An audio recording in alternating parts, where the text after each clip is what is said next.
이 시간 회당장 야이로의 믿음이라는 제목으로 말씀을 전하겠습니다. 구원받은 모든 성도에게는 주어진 사명이 있습니다. 바로 우리가 받은 복음의 진리를 전하는 삶을 살아가는 것입니다. 우리에게 이와 같이 복음의 사명이 주어진 이유가 무엇입니까?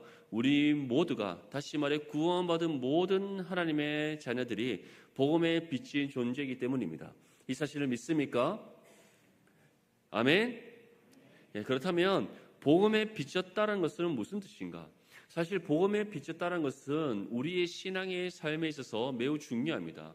왜냐하면 이것은 우리에게 임한 구원과 아주 밀접한 관계가 있기 때문입니다. 한번 우리 구원받기 이전에 우리의 삶을 돌아봅시다. 우리 스스로 구원에 이를 수 있습니까? 우리 스스로 구원을 이룰 수 있습니까? 우리가 구원받을 만한 자격이 있었습니까? 그렇지 않습니다. 구원은 하나님께서 우리에게 베풀어 주신 전적인 은혜의 선물입니다. 특별히 구원받을 자격 없는 우리에게 구원을 베풀어 주신 하나님의 은혜입니다. 구원을 스스로 이룰 수 없고 또 구원을 스스로 구원할 수 없는 그와 같은 전적으로 무능력한 우리에게 하나님께서는 구원의 은혜를 베풀어 주셨습니다. 특별히 죄로 인해 전적으로 타락하고 부패하여서 영원한 사망에 이를 수밖에 없는 우리였습니다. 그리고 죄로 인해 이미 죽었던 존재였습니다. 그러한 우리를 하나님께서는 창세전에 구별되게 선택하셨다는 그 이유 하나만으로 하나님 정하신 때 우리를 찾아오셨습니다. 우리에게 복음을 듣게 하시고 복음을 듣는 가운데 하나님 예비하신 믿음을 얻게 하셨습니다. 하나님 주신 믿음으로 우리 주 예수 그리스도를 나의 삶의 구주로 영접하게 하셨습니다. 그리고 그 믿음으로 이제 구원받아 하나님의 자녀의 신분과 권세를 주셨습니다. 이 모든 은혜가 구원받을 만한 자격 없는 우리, 스스로 자신을 구원할 수 없는 전적으로 무능력한 우리, 자신의 죄 문제조차 스스로 해결할 수 없었던 그와 같은 우리에게 하나님께서 값없이 베풀어 주신 은혜의 선물입니다. 이 사실을 믿습니까? 그렇기에 우리는 복음의 빛인 존재들인 것입니다. 근데 이러한 복음의 빛을 우리가 감당할 수 있습니까? 우리가 감당할 수 있는 값어치가 아닙니다. 그럼에도 불구하고 하나님께서는 우리에게 무엇이라고 말씀하셨습니까? 우리에게 복음의 빛을 갚으라라고 말씀하지 않으셨습니다. 복음의 빛인 존재임에도 불구하고 우리에게 또 다른 하나의 은혜를 베풀어 주셨습니다. 우리가 받은 복음을 세상 가운데 전하여라. 그로 인해 내가 너희를 통하여 복음의 사명을 감당하는 너희를 통하여 먼저는 하나님 예비하신 영혼을 구원할 것이고 또 다른 하나는 주님 다시 오시기를 준비하고 곧게 할 것이다. 다시 말해 우리는 복음의 빛인 존재인데 이것이 우리에게 빛으로 다가오는 것이 아닙니다. 우리가 감당해야 될 어떠한 빛으로 다가오는 것이 아니라 오히려 우리가 하나님 앞에 쓰임받는 수단이 되는 것이요 또 하나님의 은혜의 역사를 일으켜가는 도구가 되게 하셨다는 겁니다. 이 믿음 가운데 주어진 복음의 사명을 힘써 감당하는 저와 여러분들 될 수 있기를 간절히 소망합니다. 거라사 지방에서 만난 군대 귀신 들린 사람 또한 마찬가지였습니다. 이 사람이 군대 귀신에 들렸었을 때 그 누구도 이 군대 귀신을 물리칠 수 없었습니다. 군대 귀신이 들린 이 사람 스스로도 자신의 몸 안에 들어와 있는 이 군대 귀신을 물리칠 수 없었고 자신과 함께 더불어 살아가고 있던 이웃들 중 그 누구도 이 사람 몸 안에 들어있던 군대 귀신을 물리칠 수 없었습니다. 이 고통이 얼마나 컸던지 이 사람은 밤낮 쉬지 않고 무덤 사이에서나 산에서 울부짖고 있었습니다. 정말 죄의 고통 가운데 신음하며 울부짖고 있었습니다. 그뿐 아니라 그 죄의 고통이 얼마나 컸던지 군대 귀신이 들어온 것으로 끝나지 않고 그로 인한 죄의 고통이 얼마나 극심했던지 자신의 몸을 돌로 해치고 있었다라고 성경 우리에게 전하고 있습니다. 근데 그러한 이 군대 귀신 들린 사람에게 누가 찾아가셨습니까? 예수님께서 찾아가셨습니다. 예수님께서 친히 그를 만나주시고 그를 찾아가셔서 그 몸 안에 있던 군대 귀신을 물리치시는 은혜를 베풀어 주셨습니다. 어떻게 물리치셨습니까? 산비탈에 있던 돼지떼에 군대 귀신이 들어가게 하셨습니다. 군대 귀신이 돼지떼에 들어가는 그 순간 그 돼지떼가 비탈을 내려와서 일제 물에 빠져 몰사해버립니다. 그 돼지떼의 수가 얼마였다라고 우리에게 전합니까? 2,000마리나 되었더라. 정말 하나님께서 행하신 놀라운 권능이었습니다. 이를 통해 예수님께서는 두 가지 사실을 입증해 보이셨습니다. 첫 번째는 사단과 모든 악한 영의 권세가 주님 발 아래에 놓여 있고 주님 명하시면 그 모든 악한 영의 권세들을 물리칠 수 있다라는 것. 두 번째는 예수님께서 바로 진정한 하나님이라는 사실을 우리에게 나타내 보이셨습니다. 이 은혜를 받은 거라사 지역의 이 군대 귀신 들었던 사람, 이 사람이 어떻게 되었다라고 우리에게 전합니까? 온전하여졌더라. 군대 귀신이 떠난과 동시에 이 사람이 온전해졌다. 이 온전해졌다는 것은 단순히 정신이 맑아지고 몸이 건강하게 되었다는 것만을 뜻하지 않습니다. 이 사람에게 무엇이 임했음을 우리에게 말씀하고 있는 겁니까? 하나님 예비하신 구원이 임했다는 것을 말씀하는 겁니다. 온전해진 이 사람은 이제 누구를 따르려고 하였습니까? 예수님을 따르려고 했다. 예수님께서 배를 타고 다시 건너편으로 가시려고 하실 때 이 사람이 함께 가기를 원했습니다. 예수님께서는 너는 나를 따라오지 말라. 오히려 너가 지금 이곳에서 감당해야 될 일이 있다라고 말씀하셨습니다. 마가복음 5장 19절 말씀에 허락하지 아니하시고 그에게 이르시되 집으로 돌아가 주께서 내게 어떻게 큰 일을 행하사 너를 불쌍히 여기신 것을 내 가족에게 알리라 하시니. 예수님께서 이 사람에게 명하신 것이 무엇입니까? 너의 가족에게 너가 경험한 모든 것들, 다시 말해 우리 주 예수 그리스도께서 그에게 행하신 큰 일들, 그로 인해 그가 받은 구원의 은혜들, 그의 가족들에게 세세히 알릴 것을 명령하셨습니다. 이것이 곧 무엇입니까? 너가 받은 복음을 너의 가족들에게 전하여라. 사랑하는 성도 여러분, 우리에게 임한 구원의 은혜의 감격과 기쁨, 그것을 우리가 받은 것을 그치지 않고 세상 가운데 널리 전하는 저와 여러분들이 될 수 있기를 바랍니다. 주님께서는 이 거라사 지방에서 만났던 군대 귀신 들린 사람 등이 다시금 우리에게 말씀하고 있습니다. 우리가 주님으로부터 받은 구원의 은혜, 우리가 주님으로부터 받은 복음의 진리, 그것을 우리만 받은 것으로 그치지 말고 세상 가운데 널리 전하여라. 어디에서부터 복음의 사명을 감당해야 되면 우리에게 말씀하고 있습니까? 우리의 가정에서부터. 우리의 가정에서부터. 그 이유가 무엇입니까? 가정의 바로 우리가 가장 먼저 감당해야 될 복음의 현장이기 때문입니다. 복음 사역의 현장, 그 출발점이자 그 시작점이 바로 우리의 가정에서부터 비롯된다는 것을 주님께서 우리에게 말씀하고 있는 겁니다. 아직까지 믿지 않은 가족들이 있습니까? 주님의 품으로 돌아오지 않은 가족들이 있습니까? 그 가족들에게 우리가 받은 복음의 진리를 힘써 전할 수 있기를 바랍니다. 때를 얻든지 못 얻든지 상관하지 아니하고 우리가 믿음으로 우리의 가족들을 위하여 기도하며 복음을 전할 때 그 때가 언제인지 우리는 알 수 없으나 하나님이 정하신 때 반드시 우리의 가족들을 구원하시는 하나님의 은혜가 임할 줄 믿습니다. 이 믿음 가운데 우리의 가정에서부터 우리의 삶의 모든 영역에 이르기까지 주어진 복음의 사명 감당하는 저와 여러분들이 될 수 있기를 간절히 소망합니다. 예수님께서는 이제 거라사 지방에서 다시 배를 타시고 맞은편에 있는 가버나움으로 가셨습니다. 그곳에서 또다시 예수님께서는 한 사람을 만납니다. 그 사람이 누구라고 우리에게 전하고 있습니까? 회당장 야이로였다. 우리 본문 21절과 22절 말씀 함께 읽겠습니다. 시작. 예수께서 배를 타시고 다시 맞은편으로 건너가시니 큰 무리가 그에게로 모이거늘 이에 바닷가에 계시더니 회당장 중에 하나인 야이로라 하는 이가 와서 예수를 보고 발 앞에 엎드려. 아멘. 예수님 당시 회당장은 굉장한 권력을 가진 사람이었습니다. 예수님 당시 유대 지역에는 각 지역, 각 도시마다 회당장이 있었습니다.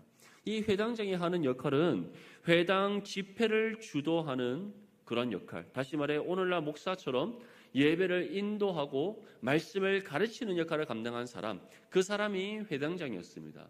그렇다면 이 유대 지역의 회당이 많았겠습니까? 아니면 그 수가 적었겠습니까? 당연히 그 수가 적었더라. 왜냐하면 각 도시에 회당이 하나씩 있었고 그 각 도시에 있는 그 회당을 관리하는 회당장이 바로 지금 야이로와 같은 사람이었기 때문입니다. 그렇기 때문에 각 도시에 있는 그 회당을 관리하는 사람, 그 사람이 회당장이었고 회당장은 각 도시에 있는 회당에서 예배를 인도하고 말씀을 가르치는 역할을 감당했다. 여기까지만 봤을 때는 그냥 단순히 각 지역에서 예배를 인도하고 말씀을 가르치는 그런 종교 지도자였구나, 유대교의 지도자였구나라고 생각할 수 있습니다. 하지만 회당장에는 이와 함께 또 다른 하나의 권한이 있었습니다. 그 권한이 무엇이냐면 재판과 사건을 해결하는 역할, 재판장의 역할까지도 그들이 감당했다는 겁니다. 그렇기 때문에 사람들이 어떠한 문제가 일어나고 사건이 일어났을 때는 항상 회당장을 찾아갑니다. 회당장을 찾아가서 다른 자신에게 해를 입힌 사람을 고소하거나 자신이 또 당한 일들에 대해서 또는 갈등이 있는 일들에 대해서 회당장에게 이 사건을 해결해 줄 것을 의뢰를 하는 겁니다. 그렇다면 이제 회당장이 해결할 수 없는 일들이 있을 겁니다. 그럼 그 일들은 어디로 넘어가는가? 바로 예루살렘에 있는 산헤드린 공회로 넘어가는 겁니다. 그래서 예루살렘 지역에서 가장 최고의 권력기관 그리고 사법기관이자 종교기관이 바로 산헤드린 공회였다는 것. 그 산헤드린 공회로부터 각 지역의 회당을 관리하고 또 재판과 모든 사건의 송사를 감당하는 일을 위하여 지명되는 사람이 회당장이었다는 겁니다. 그렇다면 가버나움 지역의 회당장이었던 야이로, 이 사람이 가진 권력이 얼마나 대단했겠습니까? 그리고 가버나움 지역에 있는 유대인들로부터 야이로는 항상 높임받았을 것입니다. 모든 사람이 그 사람 앞에 머리를 숙였을 것입니다. 모든 사람이 야이로를 볼 때 존경하고 존중하고 인정했을 것입니다. 이처럼 가버나움 지역에서는 야이로라는 이 사람이 가장 힘 있는 사람이요, 가장 높은 지위에 있는 사람이라 할 수 있습니다. 그런데 이러한 야이로가 지금 누구의 발 앞에 엎드렸습니까? 예수님 발 앞에 엎드렸더라. 세상적인 관점에서 봤을 때 예수님은 어떠한 사람입니까? 나사렛 출신입니다. 갈릴리 지역에서도 가장 못 살고 천민들이 모여 있는, 다시 말해 가난하고 굶주리고 헐벗은 사람들이 모여 있는 곳, 바로 그 나사렛, 그 출신입니다. 그리고 그 당시의 직업 중에서도 가장 천하고 천한 목수의 집안의 아들, 그가 누구입니까? 예수님이십니다. 그렇다면 회당장 야이로와 예수님의 신분의 차이가 느껴지십니까? 그 격차가 느껴지십니까? 가장 낮고 낮은 사회적 밑바닥에 있는 예수님과 그 당시 가버나움이라는 한 지역에서는 가장 높은 권력 위치에 있는 야이로입니다. 그런데 지금 이 위치가 어떻게 되어 있습니까? 바뀌어 버립니다. 항상 높임받고 사람들로부터 존경과 존중과 인정받던 그 야이로가 세상적인 관점에서는 가장 낮고 낮은 신분에 있는 예수님의 발 앞에 엎드렸다. 여기서 야이로가 예수님 발 앞에 엎드렸다는 것은 두 가지 의미가 있습니다. 첫 번째는 예수님을 주인으로 모신다는 뜻입니다. 나는 당신의 종이요 당신이 나의 삶의 주인이십니다 라는 그와 같은 고백의 행위가 예수님 발 앞에 엎드렸다는 겁니다. 모든 것을, 자신의 삶의 모든 것을 나의 삶의 주인 되시는 그 당신께 내어드립니다라는 그 행위가 발 앞에 엎드리는 것입니다. 그러한 신앙의 고백의 행위를 야이로가 지금 예수님께 하고 있더라는 겁니다. 두 번째 의미는 예수님께 온전히 순복한다는 뜻입니다. 당신이 나에게 어떠한 명령을 하든, 내게 무엇을 지시하든, 무엇을 요구하든, 어떠한 것이든 당신이 나에게 명하시는 것이라면 내가 모든 것을 다 순종하고 행하겠습니다. 그러한 믿음의 고백의 행위로서 예수님 발 앞에 엎드려 있더라는 겁니다. 누가 지금 이와 같은 믿음의 고백을 주님께 드리고 있는 겁니까? 가버나움 지역의 가장 권력자인 야이로가 이 믿음의 고백을 예수님께 하고 있다는 겁니다. 그렇다면 야이로가 지금 이와 같이 예수님 발 앞에 엎드린 이유, 예수님을 자신의 주인으로 삼고 자신의 스스로 예수님의 종임을 자처하는 이 믿음의 고백, 예수님께서 명령하시는 것이라면 어떠한 것이든 내가 다 순종하고 따르겠다라고 지금 이 믿음의 고백을 드리는 이유가 무엇입니까? 그 이유에 대해서 오늘 본문 23절 말씀에 다음 것이 우리에게 전합니다. 우리 함께 읽겠습니다. 시작. 간곡히 구하여 이르되 내 어린 딸이 죽게 되었사오니 오셔서 그 위에 손을 얹으사 그로 구원을 받아 살게 하소서 하거늘. 아멘. 그 이유가 무엇입니까? 병으로 죽어가고 있는 자신의 딸 때문이었다. 한번 생각해 보십시오. 야이로 정도 되는 사람이라면 자신의 딸의 병을 고치기 위하여서 아마 그 당시 의술적인 방법이든 어떤 종교적인 방법이든 할 수 있는 모든 방법들을 다 동원할 수 있었습니다.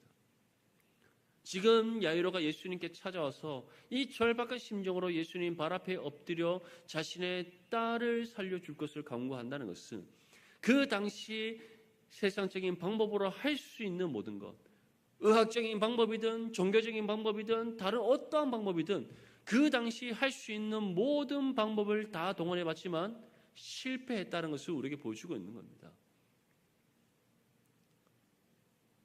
그러한 상황 속에 있는 이 야이로의 심정이 얼마나 절박했겠습니까? 자신의 딸은 병으로 죽어가고 있습니다. 어떠한 의학적인 방법으로도 이 병을 고칠 수 없습니다. 그 어떤 종교적인 방법으로도 자신의 딸을 살려낼 수가 없습니다. 이제 그가 할 수 있는 것이란 것은 지푸라기라도 잡는 심정으로 자칭 메시아라고 지금 주장하고 있고 하나님의 독생자라고 말하고 있는 그 예수를 붙잡는 것밖에 없습니다. 근데 이 야이로에게는 이와 같은 믿음이 있었던 겁니다. 예수께만 나아간다면 또는 예수님께서 자신의 딸에게 손만 얹기만 한다면 내 딸이 살아날 수 있다. 내 딸이 병을 고침받아 살아날 수 있다. 그 믿음이 야이로에게 있었던 겁니다. 우리는 한번 생각해 볼 수 있습니다. 예수님께서 가버나움에서 사역하셨을 때 수많은 병자를 고치셨습니다. 귀신 들린 자 그 귀신을 따라 보내셨습니다. 야이로도 그 모든 소식을 들었을 것입니다. 예수님께서 비유로서 하나님 나라의 복음을 전하셨을 때 그 말씀이 얼마나 대단했던지 수많은 사람들이 그 말씀을 듣고 따랐습니다. 그 같은 놀라운 말씀의 권능을 행하신 예수님, 그 소식을 야이로가 들었을 것입니다. 그런데 그 소식을 들었다고 해서 예수님 발 앞에 엎드리는 것이 쉬웠겠습니까? 야이로의 입장에서 그 당시 가버나움에서 가장 큰 권력자인 그가 자신의 모든 것을 다 내려놓고 예수님 발 앞에 엎드린다는 것, 예수님에 관한 소식만을 듣고 자신의 모든 것을 내려놓고 주님 앞에 엎드린다는 것, 쉬웠겠습니까? 쉽지 않습니다. 그럼에도 불구하고 야이로가 엎드릴 수 있었던 이유는 무엇입니까? 바로 이 믿음이 있었던 겁니다. 예수님께서 내 딸에게 손을 얹기만 하면 내 딸의 병이 고침받아 살아날 수 있다. 이것을 통해 우리는 무엇을 알 수 있습니까? 믿음은 우리가 갖는 것이 아니라 하나님께서 주시는 은혜의 선물이다. 이 사실을 믿습니까? 이러한 믿음의 이러한 사실을 지금 야이로가 우리에게 보여주고 있는 겁니다. 무엇보다 야이로에게는 또 어떠한 믿음이 있었습니까? 자신의 딸이 예수님에 의해 병 고침받아 살아나는 것이 단순히 건강을 회복하는 것으로 이는 여기고 있지 않습니다. 어떠한 것을 여기고 있습니까? 자신의 딸이 구원받는 은혜의 역사로 여기고 있었습니다. 이것이 바로 야이로의 믿음인 겁니다. 자신의 딸이 예수님에 의해 병 고침받아 다시 살아나는 것이 예수님에 의해 받는 구원이라고 그는 여기고 있었던 겁니다. 병 고침의 은혜와 딸이 구원받는 것을 동일한 것으로 여기고 있었다는 것. 그 믿음이 있었기에 야이로는 세상에서 가지고 있던 모든 자신의 것을 내려놓고 예수님 발 앞에 엎드려 예수님이 나의 주인이시고 나는 당신의 종입니다는 고백. 주님 명하신다면 그 어떤 것이든 내가 순종하여 행하겠나이다라는 믿음의 고백을 드릴 수 있었던 겁니다. 사랑하는 성도 여러분, 지금 우리는 어떠한 믿음의 모습으로 주님 앞에 살아가고 있습니까? 주님이 나의 삶의 주인 되심을 온전히 믿습니까? 우리가 주님의 자녀일 뿐만 아니라 주님이 우리의 삶의 주인이시요 우리가 그의 종임을 믿습니까? 이 믿음 가운데 하나님이 나의 삶의 중심에 되어 살아가고 있습니까? 그렇다면 우리의 삶은 달라야 합니다. 어떻게 달라야 합니까? 주님께서 말씀을 통해 우리에게 뜻을 알려주실 때 그 뜻이 나의 생각과 부딪힌다 할지라도, 내 뜻과 다르다 할지라도, 내가 원하는 것이 아니라 할지라도, 내가 감당할 수 없는 것을 주님께서 내게 맡기신다 할지라도 나의 삶의 주인 되시는 주님의 그 뜻에 나의 생각, 나의 고집, 내 뜻, 나의 모든 것 다 내려놓고 순종하여 행하는 삶으로 나가야 될 줄 믿습니다. 우리의 삶은 어떻습니까? 이러한 삶의 모습으로 살아가고 있습니까? 주님께 이 믿음의 고백을 드리며 이 믿음대로 살아가고 있습니까? 아니면 여전히 내가 주님을 믿는다 말하면서 나의 삶은 믿음과 반대되지 않습니까? 주님이 나의 삶의 주인이요 내가 그의 종입니다라고 고백하면서 실제로는 내 자신이 나의 삶의 주인이 되어 있지 않습니까? 주님이 명하신다면 어떠한 것이든 내가 순종하겠습니다. 그 뜻을 행하겠습니다. 믿음으로 입술로는 고백하면서 실질적으로는 내 뜻대로 살아가고 내 소견에 옳은 대로 살아가고 있는 죄의 모습은 아닙니까? 오늘 이 시간 우리의 삶을 한번 돌아볼 수 있기를 바랍니다. 우리는 회당장 야이로처럼 주님께 드리는 이 믿음의 고백대로 살아가고 있는지, 아니면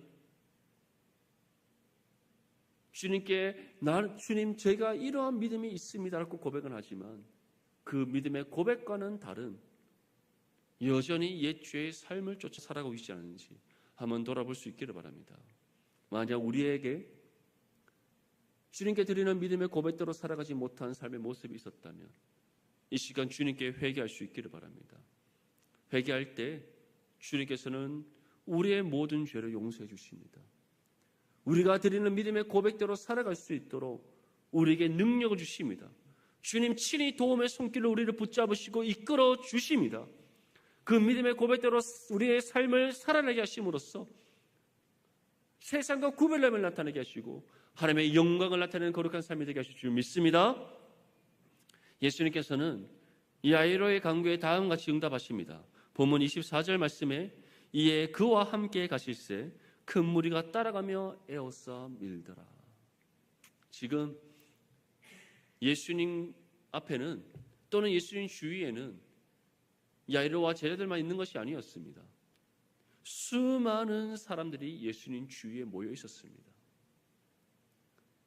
가버나움에 왔을 때 다시 거라사 지방에서 배를 타고 반대편에 있는 가버나움에 왔을 때 예수님이 오심을 보고 수많은 무리가 밀려들었습니다. 그 이유가 무엇입니까? 이 무리들이 어떠한 사람들입니까?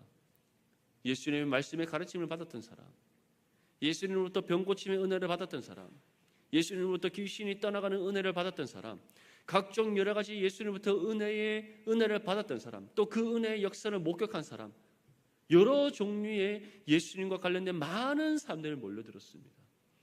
그 수많은 군중 앞에서 가버나움 지역의 최고의 권력자를 할 수 있는 야이로가 예수님이 나의 삶의 주인이시오 내가 당신의 종입니다라는 신앙의 고백을 드립니다.